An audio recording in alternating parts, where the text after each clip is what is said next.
এতদিন তো খেয়েছি শুধু চিংড়ির বালাচাও, আজ রান্না করতে এসেছি আমি উচ্চের বালাচাও। আসসালামু আলাইকুম, কেমন আছেন সবাই? আলহামদুলিল্লাহ আমি ভালো আছি। চলে আসলাম নতুন একটা ভিডিও নিয়ে, অবশ্যই ধৈর্য সহকারে দেখবেন।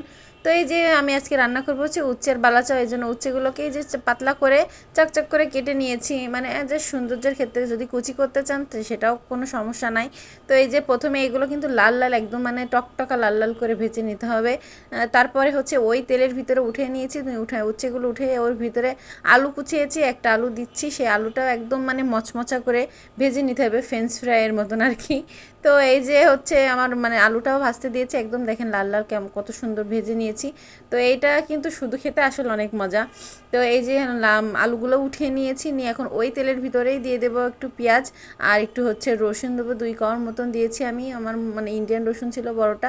তো এটা দিয়েছি, দিয়ে এখন এটাও একটু লাল লাল করে হালকা লাল লাল করে ভেজে নিয়েছি। নিয়ে এখন উঠিয়ে নিব, মানে বেশি ভাজলে আবার তিতা হয়ে যাবে, এই জন্য বেশি ভাজলাম না। তারপরে উঠিয়ে নিয়ে সব এই যে বাটিতে নিয়েছি, উচ্ছেগুলো নিয়েছি, তারপর হচ্ছে আলু নিয়েছি আর পেঁয়াজ নিয়েছি, কিছুটা কাঁচা পেঁয়াজও নিয়েছি আর শুকনো মরিচও ভেজে নিয়েছি। আর তো আপনি ইচ্ছে করলে কাঁচা মরিচও ইউজ করতে পারবেন, ঝাল যার মানে যে যতটা খেতে পারবে ততটা নেবে। তারপরে রসুনটা একটু থেতো করে নিচ্ছিলাম হাত দিয়ে, অনেক গরম ছিল। তারপরে হচ্ছে দিয়ে এখন হচ্ছে এর ভিতরে একটু লবণ দিয়েছি, দিয়ে চটকিয়ে নিয়েছি। আর সরিষার তেল, সরিষার তেল ছাড়া তো ভর্তা কল্পনা করাই যায় না। তো এই যে সরিষার তেল দিয়েছি, দিয়ে এখন মনের মাধুরী দিয়ে চটকিয়ে চটকিয়ে মাখাবো। আমি তো ভাবতেছিলাম যে এই জিনিসটা কি ভাত দিয়ে খাবো নাকি হচ্ছে মানে চানাচুর ভাজার মতো খাবো, এত মচমচা হয়েছিল।